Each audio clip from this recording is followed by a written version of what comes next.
Assalamu alaikum wa rahmatullahi wa barakatuh. Bonjour à toutes et à tous et bienvenue à notre rendez-vous hebdomadaire sur la chaîne de la Grande Mosquée de Paris.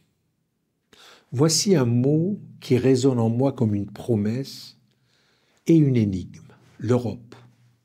Promesse parce qu'elle est la seule construction politique née non de la conquête, mais du souvenir brûlant de la guerre.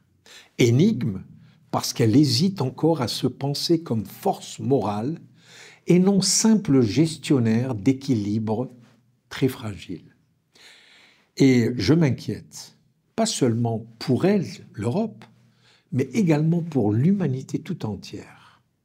Aujourd'hui, le monde s'embrase à Gaza, en Ukraine, en Iran, au Soudan, au Yémen, en Birmanie et jusqu'aux lisières de douleurs malheureusement devenues invisibles. Où est l'Europe? Cette union qui se veut la voie de la paix, de la justice, de l'universel. Que fait-elle sinon livrer à l'histoire quelques indignations diplomatiques?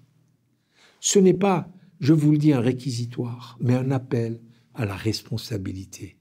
Car l'Europe ne manque ni d'histoire, ni de moyens, ni de légitimité. Ce qu'elle semble avoir perdu, c'est le courage intellectuel. Sa force n'est pas celle des armes, mais celle de la médiation, de l'exemple, de l'idée. Ce que d'aucuns nomment le soft power, moi je l'appelle une métaphysique de la paix. Mais cette force est aujourd'hui sous-exploitée, diluée dans les silences, les hésitations, les calculs. On a voulu croire que la paix, c'était l'absence de guerre. Mais la paix véritable, c'est une tension créatrice, un art du dialogue, une volonté de justice. Ce n'est pas le calme plat, la paix, c'est un mouvement. Ce n'est pas l'oubli, c'est la mémoire active. Et que voyons-nous aujourd'hui?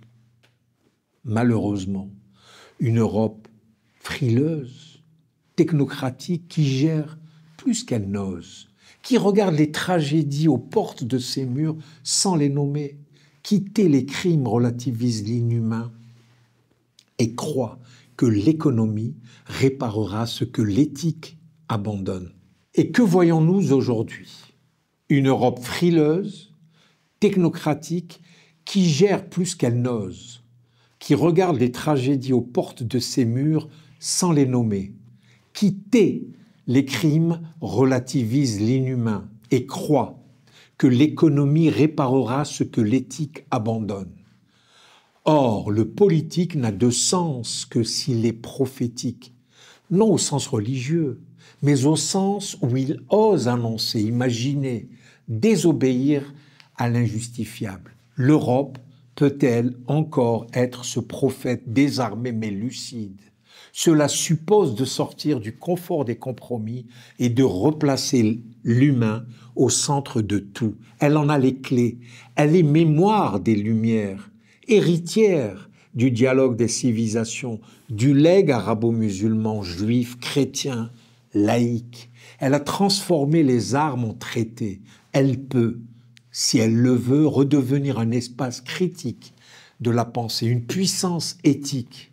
Mais pour cela, elle doit oser dire, oser penser autrement. Penser le conflit non comme une crise, mais comme une alerte. Entendre la douleur des peuples comme une menace, mais comme un appel. Et surtout, se souvenir que la paix comme la démocratie ne se déclare pas, elle se construit. Patience après patience, exigence après exigence. L'Europe a su faire tomber le mur de Berlin sans tirer un seul coup de feu. Peut-elle aujourd'hui faire tomber les murs invisibles qui séparent encore l'humain de l'humain? La peur, l'ignorance, l'indifférence. À cette question, nul ne peut répondre à sa place. Mais je crois qu'il est encore temps. Le pire n'est jamais sûr, disait Albert Camus, mais le meilleur lui exige que l'on lutte contre l'oubli, À l'Europe de choisir être la mémoire qui éclaire ou malheureusement le silence qui consent.